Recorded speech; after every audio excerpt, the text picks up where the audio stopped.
Mirë se vini në Ditari në orës 13, në pak minuta do t'informoheni për tema si këto. Lejuan abuzimin me ndërtimet në zonat të ndryshme, arrestohen 10 punonjës policie dhe zyrtar të pushtetit lokal në Durrës. Hetimet e nisura pas tërmetit të 26 nëntorit, që solli 51 viktima dhe qindra banesa të shkatruara, kanë konstatuar probleme në ndërtime. Struktura e posaçme antikorrupsion hapi sot zyrtarisht garën për drejtuesin e Byros Kombëtare të Hetimit, që do të drejtojë grupin prej 60 hetuesish. Prokurori Adnan Xholi është aktualisht i vetmi kandidat në garë. Kreu i SPAK, Arben Kraja, listoi kriteret që duhen plotësuar. Të nderuar shikues, ju përshëndes sërish, ritakohemi me Ditarin e orës 13, ku në pak minuta do të keni mundësi të merrni raportime të drejtë për drejta, informacione shtesë dhe biseda në studio për të gjitha zhvillimet nga aktualiteti si këto.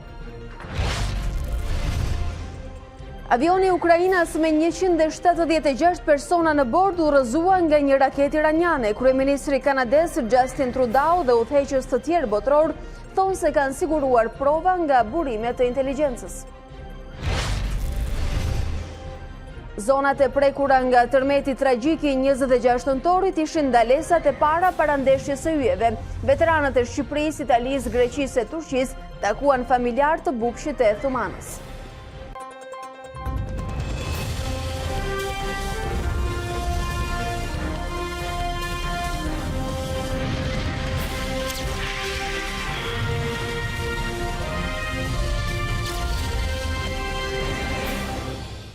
Është hapur gara për drejtuesin e Byros Kombëtare të Hetimit, të njohur ndryshe si FBI-a shqiptare. Një nga emrat e lakuar deri tani si kandidat është edhe prokurori Adnan Xholi, por pas hapjes së garës pritet që të ketë edhe emra të tjerë. Më pas do t'jetë një grup me drejtues kreun e SPAK-ut, Arben Kraja, që do zgjedhin edhe shefin e BKH-s. Njoftimi u bë publik nga një postim në linkun e kësaj strukture nga drejtuesi i SPAK, Arben Kraja.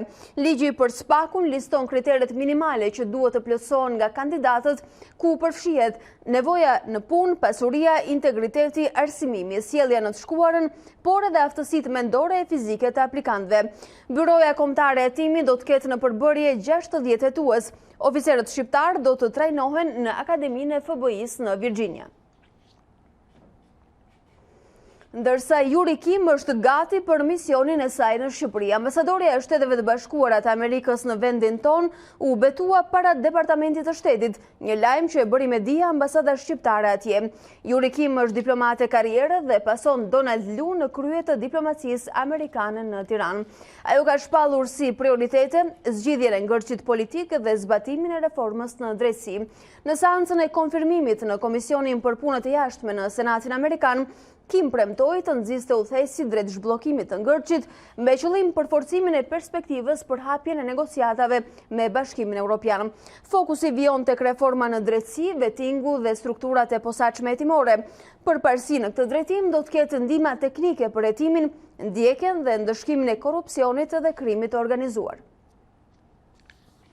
Më 22 nëntor, gjykata e Strasburgut ka vendosur t'ia komunikojë shtetit shqiptar rastin e ankimit të ish antare së Këshillit të Lartë të Prokurorisë Antoneta Sevdari. 10 muaj pas shkarkimit, ajo kërkon të rikthehet në prokurori, ku punoi për shumë vite. Ish antare e Këshillit të Lartë të Prokurorisë është shkarkuar në proces vetingu më 28 shkurt të vitit të shkuar. Deklaron se rasti i saj ishte një vendim i padrejtë dhe i urdhëruar. Në një intervistë për A2 CNN, Antoneta Sevdari thotë se kërkesën për të drejtën e saj në Strasburg e ka mbështetur në argumenta të fortë ligjor. Ka menduar që të parët që do hynin në drejtësinë e re ishin pikërisht sidomos antarët e kolegjit apellimit dhe jam çuditur kur kam konstatuar që njerëz që nuk plotësojnë as kriteret minimale janë sot antarë të gjykatës kushtetuese. Unë kam paraqitur pranë KPA-s, kërkesat e mia për mbarimin e mandatit të këtyre dy antarëve, kërkesat të cilat janë qartësisht argumentuara dhe qartësisht konstatohet se këta persona nuk i plotësojnë kriteret për të qenë antar të gjykatës kushtetuese dhe përgjigjja që më kthehet është që nuk ka procedura. Atëherë, nëse s'ka procedura, gjykata e Strasburgut në shumë raste ka thënë qartë që gjitha rastet kur antarët e një institucioni që merr masa disiplinore ndaj gjyqtarëve dhe prokurorëve nuk i plotësojnë kriteret ligjore, atëherë ka shkeljetën e 1/6 të një gjykate të caktuar me ligj. Sipas saj, shteti shqiptar duhet bëjë ndryshime ligjore për ta bërë këtë proces të pakontestueshëm nga subjektet. Unë kam përshtypjen që gjithë subjektet e rivlerësimit do të fitojnë në gjykatën e Strasburgut, sepse përbërja e institucioneve të rivlerësimit është kaq e keqe dhe ka ndodhur kaq shumë gabime sa mendoj që në çdo rast subjekti Strasburgut do vendosi në favor të subjekteve. Tashmë kërkesat e saj në Strasburg janë të qarta, ashtu se edhe përveç shtetin shqiptar, ish prokuroria e shkarkuar për mos justifikim të financave, thotë se vendimet e padrejta në emër të vettingut do të përkthehen në fatura financiare për shtetin. Unë do doja që pyetjet që Strasburgu i ka dërguar Shqipërisë të hapi syve autoritetet për të marrë masat e nevojshme që të rregullojnë të gjitha gabimet e rënda që janë bërë në përzgjedhjen e këtyre institucioneve, që vendime të tilla si në rastin tim të mos përsëriten më. Antonita Sevdari ka një karrierë të gjatë si prokurore. Ajo hetoi dhe kërkoi dënime maksimale për dosje të rëndësishme me karakter krimin ekonomik. Ajo u shkarkua nga KPA, vetëm pak muaj pasi u zgjodh si antare e Këshillit të Lartë të Prokurorisë, duke hapur dhe debatin mbi precedentin e krijuar në këtë këshill. Vendimi ndaj meje është një mutacion gjenetik, ishte një vendim i padrejtë, ndoshta dhe i urdhëruar. Të nderuar shikues, në studion e Ditarit jemi rikthyer me të ftuarin për ditën e sotme. Në Ditarin e orës 13, zoti Ivi Kaso, sekretar për çështje zgjedhore në Partinë Demokratike, është bashkuar me ne. Mirë se vini. Mirë se u gjej, faleminderit për ftesën. Zoti Kaso, janari presupozohet të ishte muaji kur Partia Demokratike do të ishte koncize, saktë dhe plot në propozimet për reformën zgjedhore. Çfarë po ndodh aktualisht me grupet tuaja të punës? Atëherë keni drejt, janari është akoma muaj në cilin Partia Demokratike do të bëjë publike paketën e saj të zgjidhjeve, paketën e drafteve të hartuar nga ekspertët e opozitës bashkuar, për sa i përket problematikave që neve kemi evidentuar në proceset zgjedhore dhe përparësive që neve kemi vënë si opozitë e bashkuar për të zgjidhur këto problematika. Kemi përcaktuar piketa kryesore, drejtime kryesore, të cilat kanë nevojë për ndërhyrje urgjente të menjëhershme, dhe duke parë edhe faktin që Komisioni Posaçëm, i cili ka mandatin e Parlamentit, pavarësisht se është një institucion tërësisht i legjitim dhe i paaft që ta kryejë atë detyrë që Parlamenti i ka dhënë, përsëri nuk është se ka patur ndonjë synim, le të themi, që të vërë gishtin mbi plagët e vërteta të zgjedhjeve dhe të japi zgjidhje të vërteta për to, të adresoj çështjet të vërteta, të cilat janë ngritur më shumë se një herë me forcë edhe në raportet e fundit të Odirit. Në këtë mënyrë, bara i ka ngelur palës që ne vlerësojmë se do vërtet që zgjedhjet në këtë vend të përmirësojnë standardet e tyre, që të arrim më në fund që të kemi zgjedhje të vërteta dhe demokratike në këtë vend, që të arrim të kemi zgjedhje në cilën rezultati përfundimtar i zgjedhjeve reflekton vërtet vullnetin e sovranit dhe jo vullnetin, interesin, infiltrimin e parave të pista të krimit dhe drogës dhe vullnetin e grupeve të caktuara, le të themi, që qëndrojnë jashtë sovranit, i cili sipas kushtetutës presupozohet që duhet të ketë fuqinë vendimmarrëse. Në këtë mënyrë, për të kthyer pak më konkretisht te çështja, kemi ecur me paketën tonë të zgjidhjeve, është pothuajse e përfunduar me plot paketa e zgjidhjeve konkrete, draftet konkrete për të cilat kemi punuar, janë në një proces përfundimtar konsultimi të brendshëm dhe në momentin që janë gati, do të konsultohen së pari me personat vendimmarrës dhe me institucionet, organet vendimmarrëse brenda partive politike, duke filluar që nga partitë kryesore të koalicionit opozitar, dhe më pas në një moment të caktuar do të ndahen me publikun e gjerë. Do të ndahen me shqiptarët, do të ndahen dhe me partnerët. E keni quajtur fillimisht procesin për çlirimin e zgjedhjeve dhe disa nga propozimet e bëra publike aso kohë kanë qenë dekriminalizimi i procesit përmes masave tuaja, sistem masash për shitblerjen e votës dhe financimi i partive dhe fushatës. Propozimi juaj 100% nga shteti, është pasuruar paketa e cila po punohet, apo këto janë pikat koncize ku bazohet propozimi i Partisë Demokratike?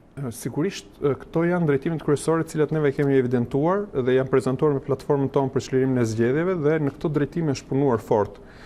Natyrisht, duke marrë le të themi, edhe eksperiencë negative të procesit fundit të votimeve të datës 30 qershor, në cilin janë evidentuar dhe problematika të reja të cilat prej kohësh nuk evidentoheshin zgjedhjet në Shqipëri, por duke mbajtur thellësisht në vëmendje vërejtjet dhe rekomandimet e Odirit, sigurisht këto drejtime kryesore dhe këto piketa janë pasuruar me piketa të tjera, ndërto do të ndalesha në veçanti lidhur me një grumbull, cilët neve kemi evidentuar detyrime specifike për cilat qeveria ka patur angazhimin edhe në bazë të kornizës ligjore ekzistuese për t'i bërë dhe nuk i ka bërë, çka kanë efekt të drejt për drejt të zgjedhjet, të cilat neve kemi grupuar dhe kemi dhënë zgjidhjet tona dhe kemi shprehur qëndrimin tonë se si mundet. Konkretisht qeveria ka pat detyrime specifike lidhur me krijimin e kushteve dhe të infrastrukturës nevojshme për zgjedhjet. Konkretisht qeveria ka detyrime specifike lidhur me sistemin e adresave, lidhur me hartimin e një liste përfundimtare zgjedhësish të plot në bazë të disponimeve ligjore, gjë që nuk e ka bërë as në zgjedhjet e fundit. Pra, kjo është një iniciativë nisur nëse nuk gabon. Kemi aktualisht një periudhë, le të themi, të paktën 6 vjeçare, në cilën Ministria e Brendshme dhe qeveria që ka pat detyrim të popullojë sistemin e adresave, pra të lidh çdo zgjedhës dhe çdo person në Republikën e Shqipërisë i cili ka një numër identifikimi personal me një adresë fizike në territor. Është një detyrim për cilin kërkohet vetëm vullnet, kërkohet vetëm financim cilin qeveria e ka dhënë disa herë, por për fat keq është përduruar dhe sot e kësaj dite nuk kemi një produkt përfundimtar dhe nuk kemi një listë të plotë të besueshme zgjedhësish, i cili e lidh çdo zgjedhës në Republikën e Shqipërisë me një adresë fizike në territor. Një detyrim shumë i thjeshtë në letër dhe me afatet përcaktuara kohore që dhe sot mbas 6 vjetësh në cilin qeveria që e ka patur këtë detyrim duhet ta bënte, është një iniciativë që ju e risillnin vëmendje, por që ka nisur dhe nuk është finalizuar. Sigurisht duke përcaktuar dhe zgjidhje konkrete, afate dhe mënyra se si kjo mund të bëhet në mënyrë të besueshme për gjitha palët politike dhe në mënyrë të vërtet, në mënyrë që sistemi i zgjedhjeve të paktën në disa drejtime, të cilat janë krejtësisht të realizueshme dhe krejtësisht në dorë të qeverisë të mos çalojë. Aspektet e tjera janë për fat keq hartimi i masave të reja lidhur me raportin polici-zgjedhje. Kemi prej shumë vitesh, prej të paktën një dekade, që klasa politike ka vendosur në mënyrë unanime që të largojë policin nga procesi zgjedhor. Për fat keq, përkeqësimi me hapa të shpejta i standardeve zgjedhore, përkeqësimi dhe infiltrimi i elementeve kriminal deri në qendrat e votimit, tashmë jo vetëm për të shoqëruar zgjedhës të caktuar, por dhe për të intimiduar zgjedhësit që të paraqiten ose të mos paraqiten në qendrën e votimit, sigurisht sjell në vëmendje detyrime të reja lidhur me raportin polici e shtetit dhe proces zgjedhor, qendra votimi ose qendra numërimi. Dhe ka plot aspekte të tjera. Një aspekt tjetër i rëndësishëm është edhe ai për shembull që raporti i fundit i Odirit ka evidentuar. Pra, mungesën e efikasitetit të një procesi të denjë ankimor ndaj një rezultati që siç dihet ishte fasad. Ka vënë gishtin mbi plagë mbi shumë problematike që lidhen me procesin ankimor, me mosbërjen e detyrës dhe mosmarrjen e përgjegjësive dhe të institucioneve që sot ja ngarkon ligji të kryejë një proces të paanshëm dhe objektiv ankimor. Dhe pikërisht dhe për këtë duhen zgjidhje dhe pikërisht edhe në këtë drejtim opozita e bashkuar është e përgatitur që të ofrojë zgjidhjet e saj, të cilat tashmë i ka draftuar dhe do të ndajnë me publikun. Pra, le të themi, piketat dhe prioritetet që kishin vënë për fat të keq janë pasuruar me problematikat negative të cilat kanë prodhuar zgjedhjet e fundit. Që përkojnë edhe me rekomandime të ardhura nga OSB Udir me sapo dëgjoj. Sigurisht ato kanë qenë në udhërfysin kryesor, por jo vetëm. Komisionin e posaçëm për reformën zgjedhore e keni cilësuar vazhdimisht ilegjitim. Keni qenë ju personalisht që keni braktisur edhe tryezat e ndërmjetësuara nga OSB ku keni dorëzuar propozimet dhe keni thënë do t'ikim sepse nuk i njohim duke mos njohur kësaj as zgjedhjet e 30 qershorit. Megjithatë, duke punuar me grupet e punës, a jeni bindur se ndoshta një lloj dakordance ose gatishmërie e tyre për të pritur kontributin e Partisë Demokratike dhe partive tjera jashtëparlamentare është një lloj e mirë ose avantazh për ju? Atëherë, më lejoni të bëj një korrigjim fare të vogël. Sigurisht neve që në krye të herës nuk e kemi njohur legitimitetin asnjëherë, asnjë ditë të vetme këtij komisioni të posaçëm për reformën zgjedhore. E kemi konsideruar forum ilegjitim dhe mbi gjitha dhe të paaftë dhe me mungesën e vullnetit politik që të suportojë këtë komision që të funksionojë normalisht për të bërë një reformë zgjedhore të vërtetë. Dhe këtë e kemi ndarë që në fillim. Në momentin që ne jemi përgjigjur pozitivisht ftesës partnerëve ndërkombëtar, nuk ka pat asnjë braktisje tryeze nga ana jon, por janë bërë të njohura prioritetet tona dhe siç e kam thënë edhe këtu në studion tuaj, në përfundimin normal të sesionit të parë të aktivitetit, unë jam ngritur për t'u lënë vendin kolegëve të tjerë që do të vazhdonin pavarësisht kësaj, domethënë kjo sa për qartësi të publikut që nuk është se kemi le të themi ndaj tryezave që organizojnë partnerët tanë ndërkombëtar, nuk është se kemi ndonjë qasje refraktare, përkundrazi qasja jon ka qenë shumë propozitive gjithmonë dhe shumë dashamirëse. Nga ana tjetër, deri në këtë fazë që flasim, dashamirësia në thonjza, cilën ju përmendët, e Komisionit Posaçëm për Reformë Zgjedhore ka qenë vetëm letër. Ngelet për të parë nëse ky forum i legjitim, por që ka besimin, le të themi, të parlamentit monokratik për të bërë këtë punë, do të ketë ndonjë qasje dashamirëse ndaj propozimeve tona konkrete. Deri më sot, ja, fjali e fundit. A keni provuar ta testoni këtë dashamirësi në thonjza? Dashamirësia do shifet tani në këtë moment, pasi ju lutem besoni që produkti që neve do të nxjerrim, nuk është se kemi bërë ne ndonjë shpikje, nuk është se sjellim ndonjë gjë, ndonjë risi, le të themi, që nuk është parë më përpara në botë, thjesht përshtasim zgjidhjet dhe standardet më të mira ndërkombëtare të provuara në vende të tjera me situatën aktuale në Shqipëri dhe janë të gjitha propozimet të cilat janë në përputhje me praktikat më të mira botërore të zgjedhjeve.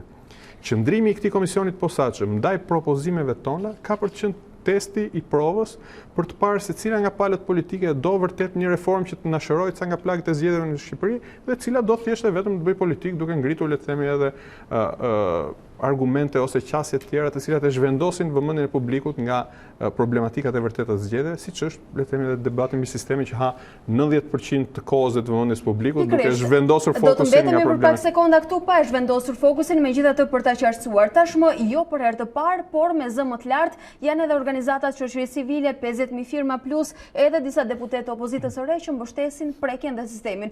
Madje e kërkojnë me ngulm këtë. Në çfarë do duhet prekje dhe kushtetuta. Partia Demokratike a ka ndryshuar qëndrim në këtë drejtim? Keni thënë se nuk është një temë e mbyllur, nuk jeni të izoluar, por nuk është prioritare. Pse?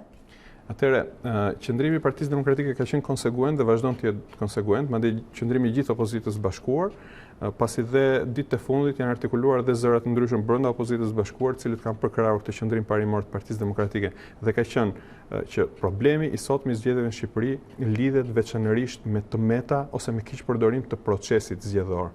Dhe pa siguruar procesin, nuk mund të kalojnë të sistemi, pasi me tëmetat që ka procesi sot, me mënyrën se si abuzohet me procesin zgjedhor dhe me nxjerrjen e rezultatit, me futjen e duarve të qeverisë, që nga momenti i fillimit të fushatës deri në nxjerrjen e rezultatit përfundimtar, cili do sistem zgjedhor dhe më i përkryeri, në parentezë nuk ka një sistem të përkryer, por dhe më i përkryeri që do të dakordson të klasa politike, përsëri do të na prodhonte të njëjtat defekte në praktikë. Dhe qasja jon ka qenë zgjidhim problemet e procesit një herë dhe le të hapim një debat të sinqert dhe gjithëpërfshirës për sa i përket sistemit, në cilin neve kemi thënë që nuk përjashtojmë asnjë sistem. Sistemin proporcional kombëtar, a nuk do t'i minimizonte këto defekte të cilat po i përmendni dhe ju dhe keni këmbë ngulur vazhdimisht? A nuk është kjo një nisje e mbar për të korrigjuar gabimet e zgjedhjeve vit pas viti në Shqipëri?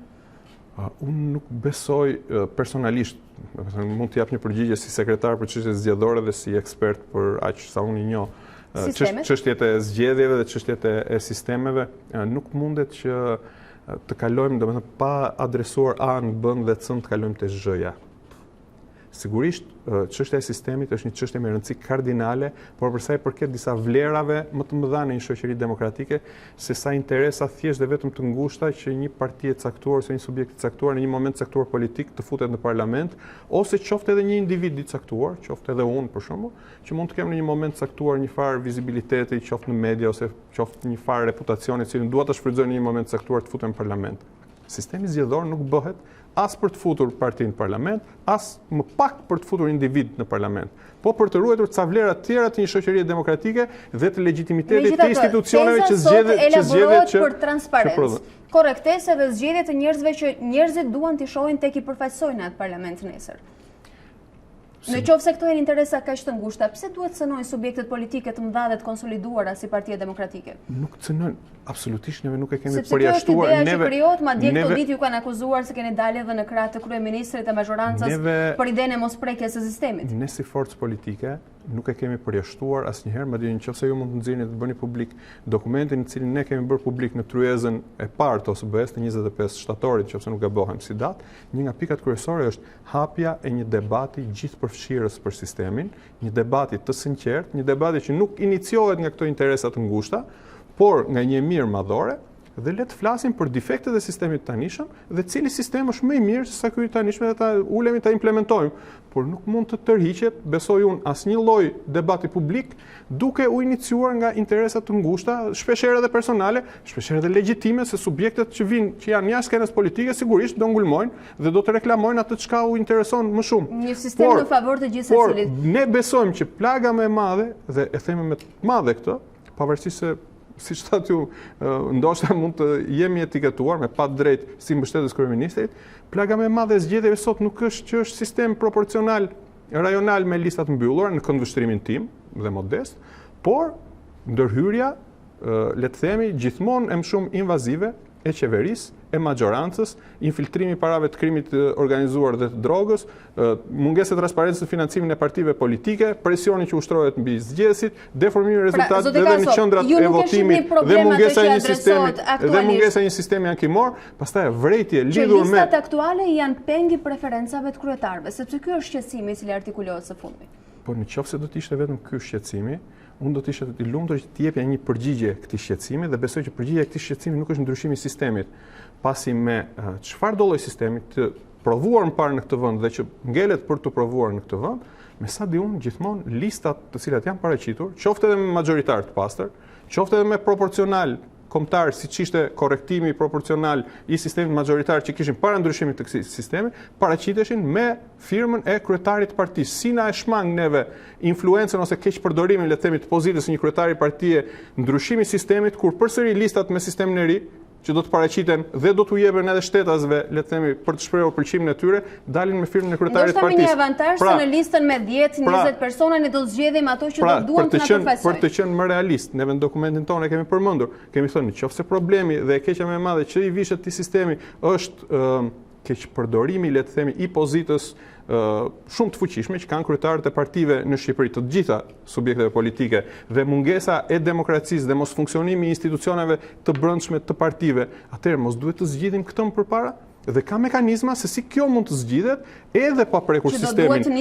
Edhe pa prekur sistemin dhe kanë mekanizma madje dhe ligjor. Për shembull, mënyrat e funksionimit të partive politike, një pjesë e tyre mjaft e vogël detajohen në ligjin për partitë politike. Mos është koha që këtë ligj për partitë politike ta pasurojmë duke shtuar dhe aspektet tjera të organizimit dhe të funksionimit të institucioneve brenda partive politike, duke qenë që të paktën partitë e mëdha që përfaqësojnë në parlament janë një pasuri publike, janë asete kombëtare dhe këto mos duhen mbrojtur duke krijuar ca mekanizma që janë jashtë vullnetit kryetarëve dhe t'i vëmë në ligj.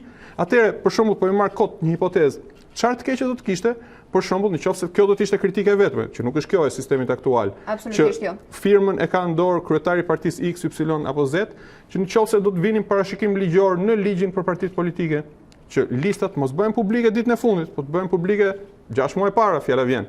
Efekti i kohës fizike. Të mos shkojë vetëm me firmën e kryetarit të partisë, por firma e kryetarit të partisë të jetë aprovuar, le të themi, nga një votim i kryesisë ose i këshillit kombëtar ose e X asamblesë kombëtare që mund të kenë partitë e tjera. Pra, nëse shqetësimi është ky, atëherë shohim ka mënyra se si mund të zgjidhet listës së shqetësimeve. Zoti Kaso, ju më thatë paraprakisht që një sistem ideal nuk ekziston. Megjithatë, kush besoni se do të ishte më i përshtatshëm për vendin?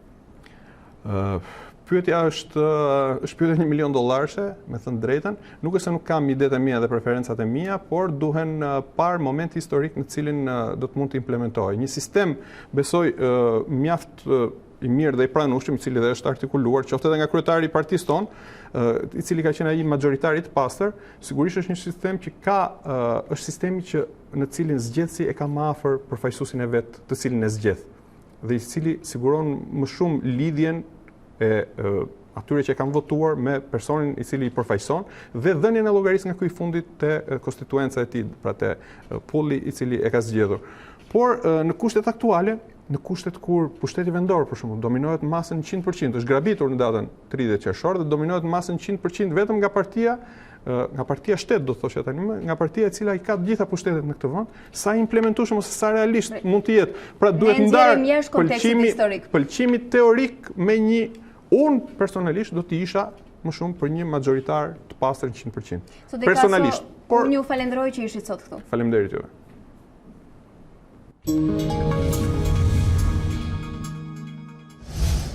Ne rikthehemi bashkë për të ndarë të tjera informacione. Në korrik do t'jenë gati 500 banesat që do të ndërtohen nga Turqia në Thuman. Në konferencën e përbashkët për shtyp me ministrin turk të mjedisit, ministri ynë për indërtim Arben Ametaj dha si afat pranverën e ardhshme për përfundimin e lagjeve të reja. Ndihma turke për të prekurit nga tërmeti pritet të konkretizohet në fund të janarit me ndërtimin e 500 banesave të reja. Lajmin e dha vetë ministri i mjedisit dhe urbanizimit turk Murat Kurum në Tiranë. 500 banesat nëse i fillojmë në fund të janarit në përshtatje me kulturën tuaj të jetesës, duam që brenda 6 muajve të përfundojmë këtë projekt. Në verë t'u dorëzojmë vëllezërve shqiptar çelësat në duar. Nga ana e tij, ministri i rindërtimit Arben Ahmetaj shtoi se në Thuman nuk do të ketë vetëm banesa të reja.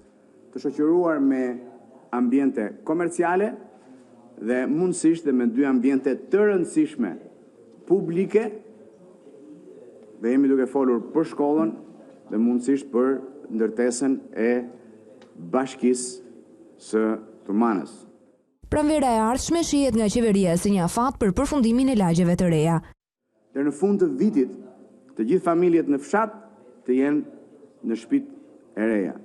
Në të njëjtën kohë, me ndërtimin e tyre, pa po brenda 2020-s, të jenë rikonstruktuar të gjitha qendrat shëndetësore dhe shkollat e dëmtuara, dhe mëtej, në pranverë në 2021, do të shohim lagjet e reja apo zonat e reja urbane dhe akomodimin në shtëpitë e tyre të atyre familjeve që sot janë në shtëpitë me qira apo dhe në çadra.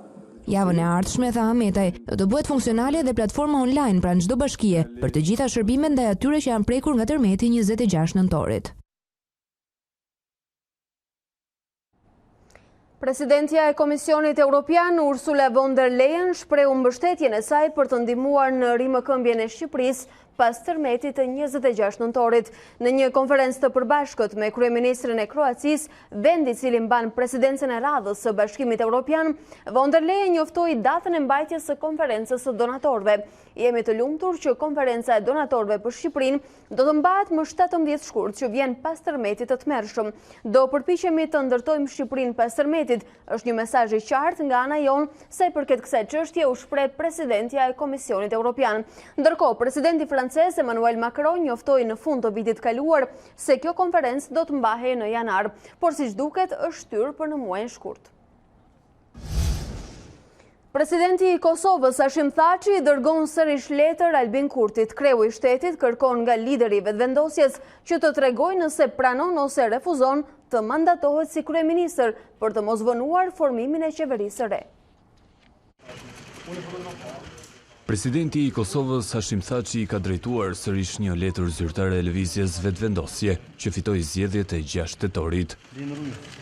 Kreu i shtetit kërkon nga Albin Kurti që sa më parë të dërgojë shkresën me emrin e të mandatuarit për kryeministër, ndërsa e fton kreun e vetëvendosjes që të mbajë premtimin e dhënë gjatë takimit konsultues të ditëve më parë. Si presidenti i Republikës së Kosovës jam i obliguar që të ndërmarr veprime pa vonesa të mëtejme, duke ndjekur të gjitha hapat kushtetues që qytetarët e Republikës së Kosovës ta kenë sa më shpejt qeverinë e tyre, duke marrë parasysh parimet demokratike, transparencën dhe korrektësinë politike, ua kam dhënë mundësinë dhe kam kërkuar në vazhdimsi që ta propozonin kandidatin ose kandidaten për kryeministër. Ndër të tjera, presidenti i kërkon Kurtit që ta njoftoj lidhur me pranimin ose refuzimin e mandatit për t'i hapur rrugë hapave të përcaktuara nga kushtetuta lidhur me dekretimin e kandidatit për kryeministër që do të formojë dhe qeverinë e re të Kosovës.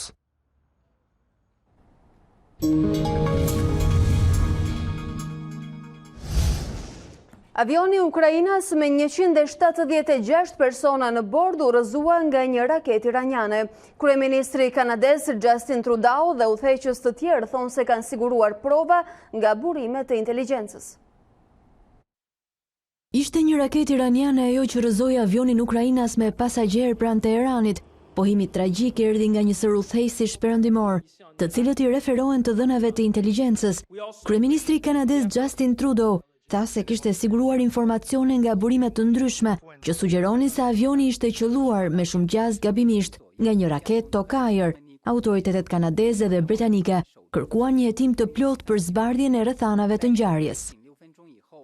Lajmi do të rëndis familjarët e viktimave të kësaj tragjedie të pa imagjinueshme. Kemi informacione të inteligjencës nga burimet të ndryshme, përfshirë nga aleatët dhe shërbimet tona të zbulimit. Të dhënat sugjerojnë se avioni u rrëzua nga një raketë tokajër e Iranit. Ka shumë mundësi të ketë qenë një akt i paqëllimshëm.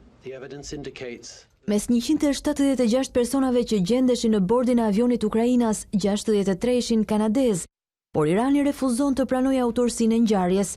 Tragjedia ndodhi pak orë pas Irani goditi 2 bazat ajrore ku ishin pozicionuar trupat amerikanë në Irak. Mediat në Shtetet e Bashkuara spekuluan se koha e rrëzimit të avionit sugjeron se ai mund të jetë ngatëruar me një avion amerikan lufte. Televizioni CBS citon burimet e inteligjencës të thonë se satelitët kishin evidentuar sinjalet infra të kuqe të 2 raketave, të ndjekura më pas nga një shpërthim, ndërkaq Newsweek citoi zyrtar të lartë të Pentagonit dhe zbulimit në SBA, sipas të cilëve Boeingu ukrainas ishte goditur nga një raketë tore prodhuar në Rusi. Presidenti amerikan Donald Trump deklaroi të njëjtën se kishte dyshime mbi atë që i kishte ndodhur avionit, mes tensioneve në rritje me Shtetet e Bashkuara pas vrasjes së generalit Qasem Sulejmani. Irani tha fillimisht se nuk do t'i dorëzonte kutitë e zeza të avionit, por më vonë një zyrtar iranian deklaroi se kishin ftuar Shtetet e Bashkuara dhe prodhuesin e avionit të merrnin pjesë në hetime. Ndërsa aviacioni iranian bën thirrje për qetësi dhe kërkon që të mos ngrihen akuzat të hamendësuara për rrëzimin e avionit me 176 persona në bord. Gjithashtu thekson se do të kërkojë ndihmën e shteteve të huaja nëse kutitë e zeza janë të dëmtuara.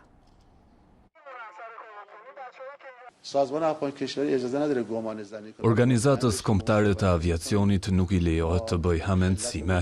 Duhet të jemi shumë të sigurt për çfarë themi.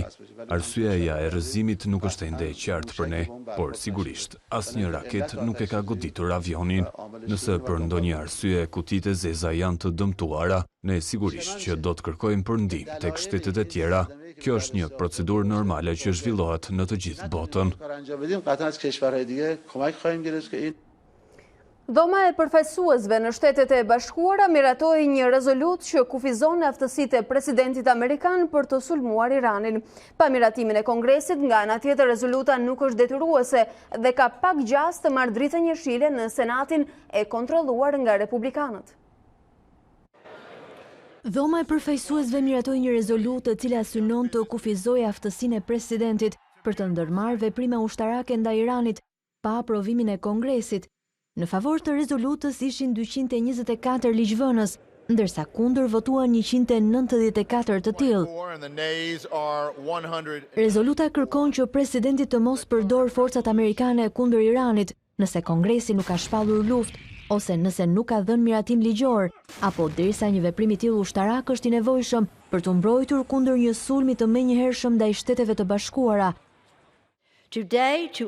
Sot ne përmbushim detyrën tonë për të ruajtur sigurinë e popullit amerikan, diçka që është përgjegjësia jonë.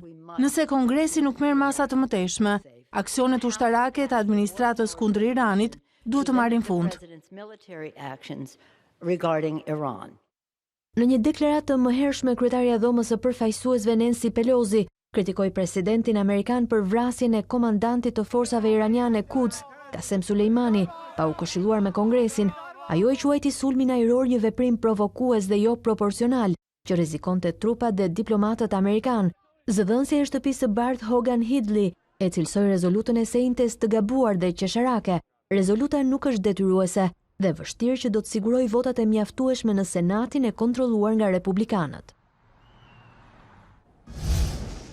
Ndërkohë sot në vend, zonat e prekura nga tërmeti tragjik i 26 nëntorit ishin dhe ndalesat e para ndeshjes së yjeve të futbollit. Veteranët e Shqipërisë, Italisë, Greqisë e Turqisë takuan fillimisht familjar të Bupshit e Thumanës. Erald Kodheli ishte me ta dhe në një komunikim të drejtë për drejtë na raporton për takimin e tyre me banorët e zonës, por edhe mbresat për takimin me njëri tjetrin, një event shumë i veçantë edhe për vendin tonë. Erald, mirë se vjen. Të përshëndes Alba, sapo kam përfunduar vizitat e legjendave të Shqipërisë, të Italisë kampionet të botës në vitin 2006, të Greqisë kampionet e Europës në 2004, por edhe të skuadrës turke e cila mahniti në botërorin e vitit 2002. Ndalesa e para, ashtu siç e the edhe ti, ishte në Bubq, te familjet e prekura, por edhe te qendrat e ndihmës për këto familje të prekura nga tërmeti 26 nëntorit, më pas me një herë në Thuman, aty ku përjetimet ishin edhe më të mëdha, sepse të gjithë futbollistët që do të jenë sot të angazhuar në ndeshjen e yjeve nga të katërta përfaqësueset, pan nga afër tani më rënojat, sepse nuk ishte mbetur më asgjë gërmadhat më sakt, dhe në fakt bashkëbiseduan edhe me familjarët dhe me njerëzit aty, dëgjuan nga afër për dramën e tyre. Ndoshta italianët, grekët edhe turqit kishin dëgjuar diçka në përlajmet e tyre, ndërkohë që futbollistët shqiptar, ata që jetojnë këtu, por edhe ata që jetojnë jashtë Shqipërisë, kishin qenë gjithmonë në kontakt dhe e njihnin shumë mirë, e dinin shumë mirë tragjedinë që kishte ndodhur, por realisht tani ata përjetuan dramën, dëgjuan edhe vetë dëshmitë e banorëve të këtyre zonave të prekura. E ndërkohë Erald, sot në orën 18 do të nisë ndeshje. Çfarë mund të themi më tepër? A kemi detaje? Ndonë se ke pasur komunikime edhe me yjet e futbollit? Do të nisi ndeshja, të gjithë janë entuziast për të zbritur në fushë. Jo më tepër për të luajtur ndeshje futbolli, edhe pse janë ish futbollistë dhe futbollin e kanë gjak, por mbi të gjitha për të ndihmuar këto familje në nevojë, nga ylli kombëtares turke Rushtu, te Damiano Tomazi apo Di Biagio italianët, gjithashtu edhe nga Shqipëria Ardian Alie apo Edvin Murati, të gjithë duan të japin kontributin dhe ndihmën e këtyre për këto familje. Ne mund t'i dëgjojmë edhe deklaratat e këtyre yjeve. Do të jetë edhe një kënaqësi, besoj, që të shkelni fushën e stadiumit të ri kombëtar, ndoshta do të jetë një kënaqësi më e madhe nëse luani me Greqinë, të përsërisim dhe të rikujtojmë çka golin e jashtëzakonshëm. Shumë e vërtet, për këto të parat po, më thënë stadiumi, fusha, ambienti, se ne kemi luajtur në ato pak fusha fshatarçe që i thonë, po nese. Kjo gjëja tjetër i përket historisë, tani për sa i përket rezultati për këto gjërat e tjera, le t'ja lëm fushës, mase të dalë ndonjë surprizë që nuk e presim. Ju falenderojmë që na keni përfshirë dhe për më shumë, ne jemi edhe fqinj, pra është normale që të përfshihemi që të luajmë një ndeshje, pasi ky është një problem që e kemi vuajtur edhe ne këto 10 vitet e fundit. Ne e kuptojmë cilat janë emergjencat në këto momente. Futbolli është një motiv i mirë për t'u takuar. Kjo është një mënyrë për të qëndruar të bashkuar, pasi këto çështje kalohen më lehtë nëse jemi të bashkuar. Tani futbolli është shumë i rëndësishëm në gjithë botën. Duke qenë popullor, mendoja se mund të mblidheshin për diçka tjetër, po tani duhet me qenë gjithmonë solidar me njerëzit që kanë humbur shtëpiat, t'japim kontributin tonë, jo vetëm me tregu nëpër kamera ose nëpër ashtu, po me qenë gjithmonë prezent. Pastaj është një kënaqësi që gjithë çunat shihemi me njëri tjetrin, se na ka marrë molli. Ne jemi një popull që e ndjejmë këtë dhimbje pasi e kemi përjetuar edhe vetë. Populli dhe vëllezërit tanë shqiptarë përjetuan gjithashtu një dhimbje të tillë. Me ndihmë ekonomike dhe me solidaritet shpirtëror, jemi këtu për t'ju ndihmuar. Kjo dhimbje na ka prekur shumë, sidomos kur pam këtu me sytë tanë në çfarë kushtesh të vështira jetojnë familjet këtu në Bubq. Po, ne njihemi të gjithë. Kemi luajtur kundër njëri tjetrit dhe me dikë edhe si shok skuadre. Kemi ardhur këtu për t'i dhënë një buzëqeshje atyre njerëzve që kanë nevojë. Shpresojmë që eksperienca jonë do të mund të shërbejë për të ndihmuar njerëzit. Futbolli ka qenë dhe do të jetë gjithnjë shumë i rëndësishëm, pasi është një gjuhë universale. Ndërkohë, Arald, bashkimi i këtyre emrave të mëdhenj të futbollit ka zgjuar kuriozitetin e të gjithëve në Shqipëri. A e dim se si është interesimi për aksesin që ata sonte do duan të kenë në fushë, njëkohësisht duke kontribuar edhe nga ana humanitare? Ende nuk mund të themi një numër të saktë të biletave që janë shitur dhe që vazhdojnë të shiten për të ndeshjen e sotme në stadiumin e ri kombëtar, megjithatë mund të themi që interesimi ka qenë mjaft i madh, gjithashtu nuk ka ende një shifër të saktë për sa i takon edhe të ardhurave që do të grumbullohen, por e rëndësishme është që në këtë ndeshje do të mlidhet një shifër e konsiderueshme, e cila do të shkojë për bamirësi për të gjitha këto familje të prekura. Kjo është shumë e rëndësishme. Futbolli e ka dhënë ndihmës në vet. Dua të kujtoj këtu, duke nisur nga derbi me një pjesë me një përqindje të biletave që janë shitur për ndeshjen derbi me donacionet që futbollistët e kombëtares kanë bërë nga pagesat e tyre personale, futbollistët e kombëtares aktuale, dhe ky është i treti. Është futbolli që merr përsipër, qëndron në avangard për të bashkuar popujt, por mbi të gjitha edhe për solidarizimin. Rajt Kodheli, ne të falenderojmë që solle një pjesë të anës humane edhe të futbollit tashmë ndërkombëtar, i cili do zbresonte, le t'i presim në fushën e lojës. Një nga yjet që do të zbres sot në tapetin e arenës kombëtare është edhe Fotostrakosha, portieri legjendi kombëtare son. Ish kapiteni shpreson që stadiumi të mbushet me tifoz për të ndihmuar sa më shumë të jetë mundur banorët e zonave të prekura nga tërmeti. Shumë legjenda shqiptare, por edhe shumë legjenda të futbollit evropian, nga Greqia, te Italia, te Turqia, të gjithë mbledhur së bashku për një kauzë shumë të madhe në mbështetje të këtyre njerëzve që kanë vojtur shumë. Është shumë herë më e rëndësishme dhe goxha e dobishme edhe për ne që të jemi pjesë e kësaj kauze. Është gjithë vendi ynë në radhë të parë, po dhe sidomos zona e prekur nga tërmeti, që ka nevojë sadopak për atë ndihmën tonë. Dhe ma merr mendja se është kënaqësi e çdo kujt që të jetë pjesë e kësaj kauze. Çfarë emocionesh keni që do riktheheni në ish stadiumin e vjetër Shemal Stafa, tani arena kombëtare, djali juaj Tomi është lojtar aktual i kombëtares, ai do ta shijojë këtë stadium, po tani ju jepet edhe mundësia juve ta shijoni një stadium super modern këtu në Shqipëri. Vërtet është kënaqësi e veçantë, është emocion i veçantë, se si thonë se shef me sy qaj me zemër. Në këtë moshë dhe në këtë moment si që jemi, është kënaqësi qoftë edhe ta shkelim. Do të përballeni me disa prej lojtarëve kampionë Evropë të Greqisë, të cilët edhe i keni mundur në vitin 2004 në atë stadium. Çfarë prisni nga këto ndeshje? Disa nga çunat që kur i takova pak më parë, disa i kam patur në ekip, disa të tjerë kam qenë kundërshtar në karrierën që kam patur në Greqi, është një emocion i veçantë. Do më jepet mundësia që të shikoj edhe disa nga afër dhe nga Italia që nuk kam patur fatin dhe shansin t'i kem kundërshtar. Ndërsa me Turqinë kemi patur shansin për të luajtur. Kënaqësia më e madhe është që gjithkush prej nesh të japi qoftë edhe atë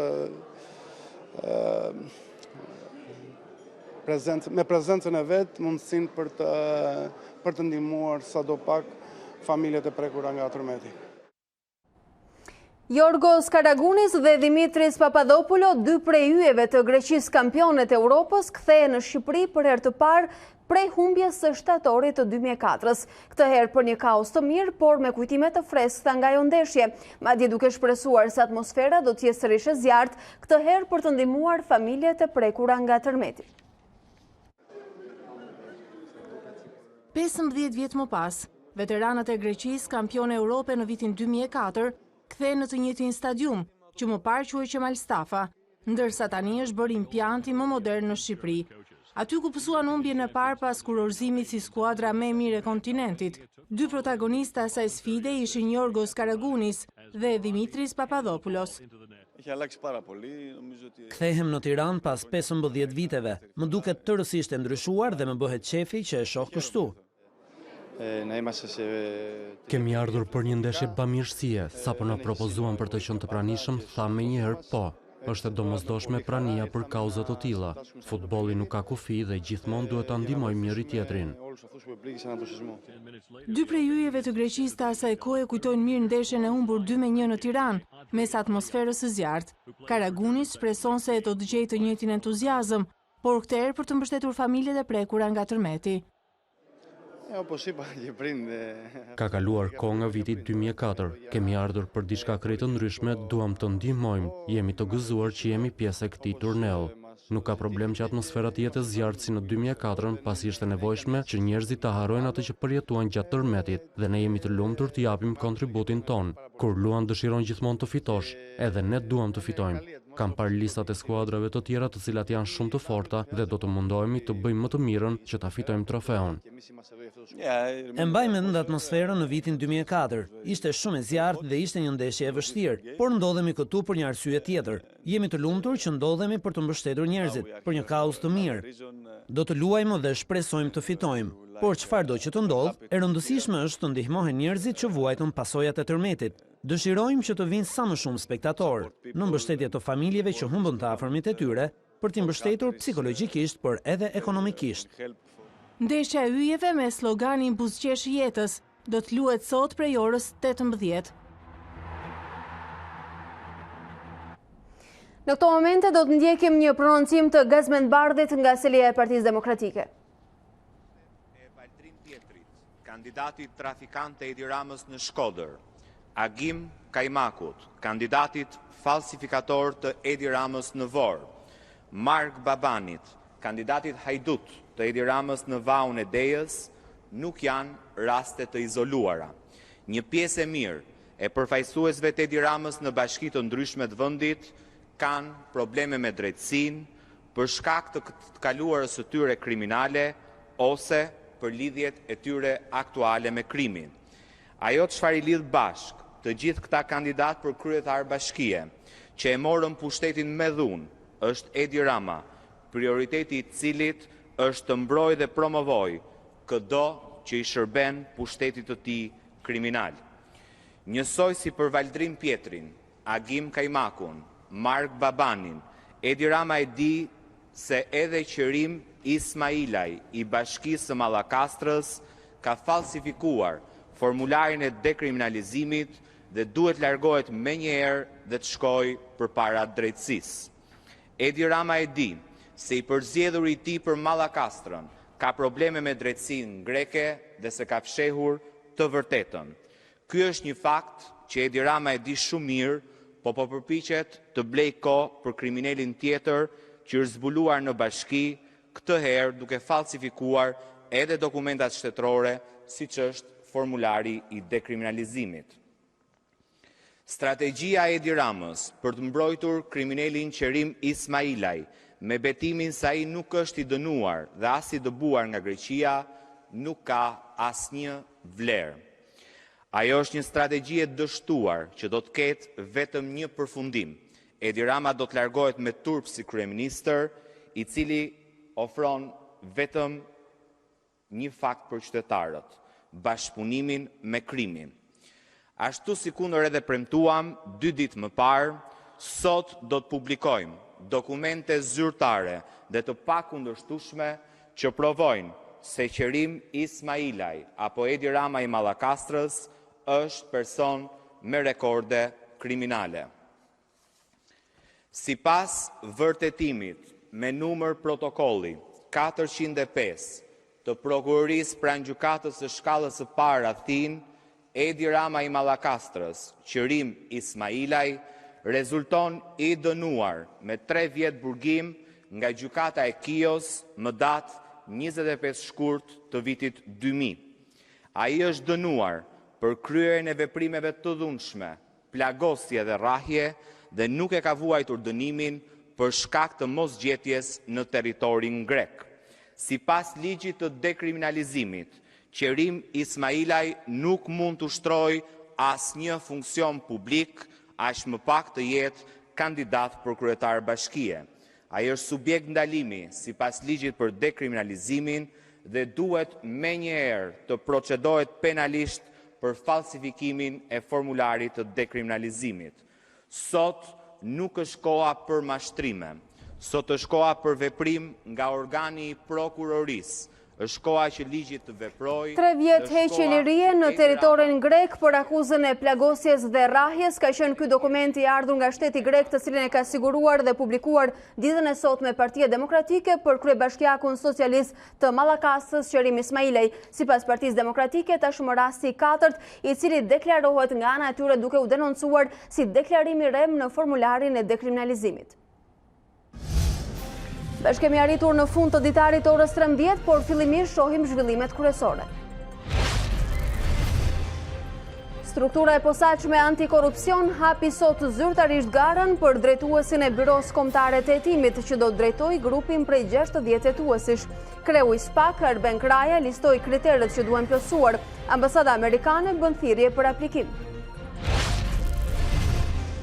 Avioni i Ukrainës me 176 persona në bord u rrëzua nga një raketë iraniane. Kryeministri kanadez Justin Trudeau dhe udhëheqës të tjerë botror thonë se kanë siguruar prova nga burimet e inteligjencës.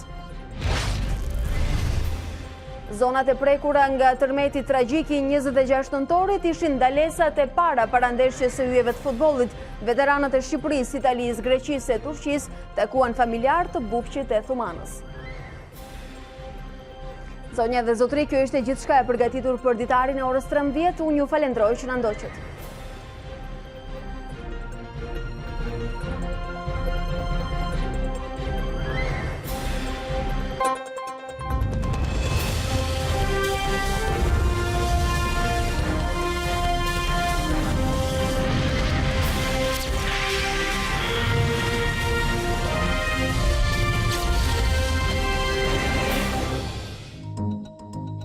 Unë jam Alba Lishani dhe ky është Ditari në A2 CNN.